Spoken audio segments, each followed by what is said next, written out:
হামাসকে দমাতে গিয়ে নিজেদের সব শক্তি ব্যয় করেছে ইসরায়েল। বিশ্ব মিডিয়ায় চালাচ্ছে অপপ্রচার। এমনকি হামাসের বিরুদ্ধে ধর্ষণের মতো অভিযোগও তুলেছে বেনিয়ামিন নেতানিয়াহুর দেশ।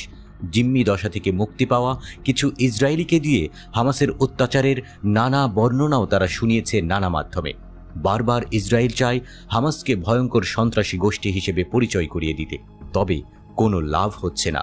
স্রোতের বিপরীতে দাঁড়ানো হামাসের জনপ্রিয়তা দিনকে দিন আরও বাড়ছে।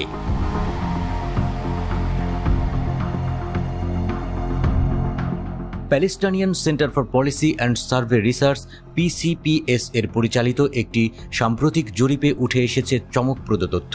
এতে দেখা যায় ফিলিস্তিনিদের সংখ্যাগরিষ্ঠ অংশ ইসরায়েলের বিরুদ্ধে অবস্থান নেওয়া প্রতিরোধ গোষ্ঠীগুলোকেই সমর্থন করছে। 26 মে থেকে 1 জুনের মধ্যে পরিচালিত সমীক্ষায় দেখা গেছে যে 73% ফিলিস্তিনি প্রতিরোধ যোদ্ধা বিশেষ করে হামাসের সব অভিযানের পক্ষেই সায় দিয়েছে, যা 3 মাস আগের সমীক্ষায় 71% ছিল। মানে হামাসের দিকে ফিলিস্তিনিদের ঝোঁক আরও বাড়ছে।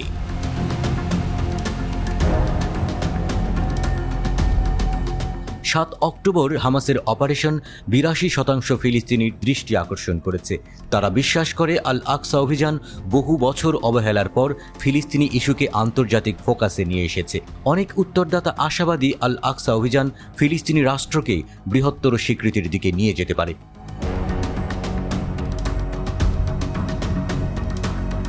ফিলিস্তিনি প্রতিরোধ যোদ্ধাদের সশস্ত্র সংগ্রামের সমর্থন বেড়েছে, বিশেষ করে গাজায়।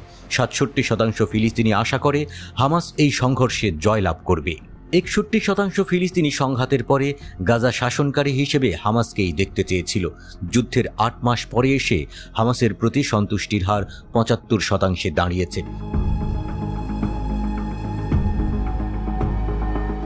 আঞ্চলিক গতিশীলতা এবং মিত্র প্রতিরোধ অভিযানের সমর্থনের বিষয়ে জরিপে ব্যাপক ফিলিস্তিনি সমর্থন তুলে ধরা হয়েছে।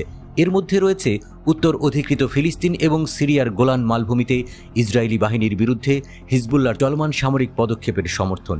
ইয়েমেন গাজার সাথে সংহতি জানিয়ে ইসরায়েল সংশ্লিষ্ট জাহাজের বিরুদ্ধে তার সামরিক অভিযান প্রসারিত করেছে। ইরাক অধিকৃত ফিলিস্তিনেও ইসরায়েলি সাইটগুলোকে টার্গেট করে চলেছে।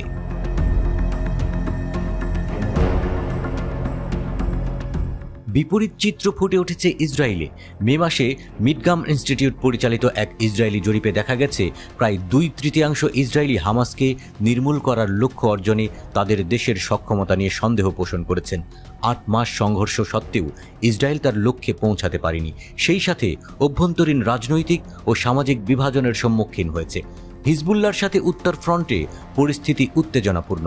ইসরায়েলি বসতি স্থাপনকারীদের জন্য বিপদের ঘণ্টা বেজেই চলেছে।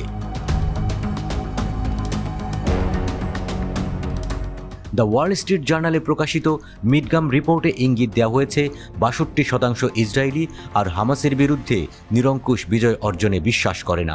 মাত্র 27% ইসরায়েলি এখনও বিশ্বাস করে হামাসকে হারাতে পারে ইসরায়েল।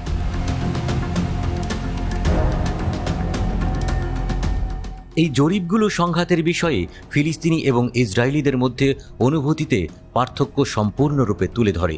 ফিলিস্তিনিরা প্রতিরোধের প্রতি দৃঢ় সমর্থন প্রকাশ করছে, হামাসের সাম্প্রতিক অপারেশনগুলোকে আন্তর্জাতিক দৃষ্টি আকর্ষণ এবং সম্ভাব্যভাবে তাদের উদ্দেশ্যকে এগিয়ে নেওয়ার মাধ্যম হিসেবে দেখছে। কিন্তু ইসরায়েলিরা হামাসের বিরুদ্ধে IDF-এর লক্ষ্য অর্জনের বিষয়ে সন্দিহান।